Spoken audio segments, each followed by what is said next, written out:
1940, environ 100 000 Mosellans sont expulsés par l'occupant allemand vers la France de Vichy.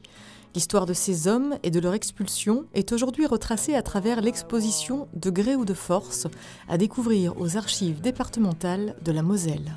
À l'été 1940, les Allemands sont entrés en vainqueur en Moselle et en Alsace. Et très rapidement, Hitler a décidé de rattacher la Moselle et l'Alsace à l'Allemagne, en dehors de toute considération diplomatique. Et il a donné des instructions à ses Gauleiter de germaniser l'Alsace et la Moselle. C'était plus facile en Alsace, certainement, puisque la population était massivement germanophone ou dialectophone. En Moselle, c'était plus difficile, et le Gauleiter, qui s'appelait Bürkel, a choisi comme démarche de chasser un certain nombre de gens qui n'étaient pas germanisables. Des hommes jugés indésirables, expulsés de gré ou de force vers la France du Midi dans des conditions souvent précaires, comme en témoigne la centaine d'éléments présentés. Le but de l'opération, c'est de montrer des documents, des photographies, parfois même des objets qui ont marqué la vie des expulsés qui ont quitté la Moselle entre 1940 et 1941, 42-43 pour certains.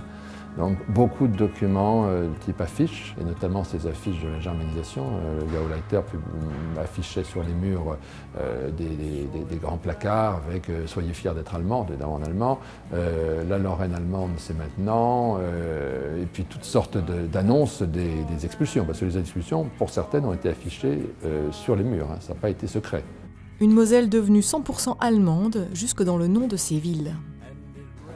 Châtel est devenu Hohenschloss. Henry est devenu Horschloss. Enfin, ils ont changé tous les noms, systématiquement. Sauf les noms comme Metz qui étaient bilingues. Aussi curieux que ça puisse paraître. Metz, c'est de dire Metz en allemand et en français. mais tous les noms des communes de petite taille qui avaient une sonorité un peu francophone ou française ont été passées en allemand, même celles qui n'avaient pas de correspondant officiel en allemand. Donc on a créé des noms. C'est très très curieux. Et ça s'est passé dès l'été 40.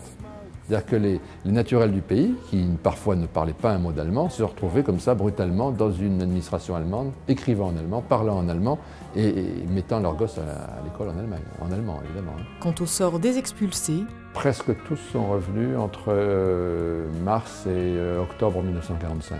Très peu d'entre eux sont restés sur place. Il y a eu quelques mariages, donc lorsqu'on s'est marié sur place dans le Midi, dans la France du centre du Midi, on reste sur place, mais généralement ils sont revenus, la quasi-totalité des expulsés qui n'étaient pas morts là-bas sont revenus. Revenus comme les hirondelles, devenus rapidement le symbole des expulsés, mais pour en savoir encore plus sur cette page de l'histoire, les archives départementales de Moselle à Saint-Julien-les-Metz vous ouvrent les portes de leur exposition jusqu'au 31 mai.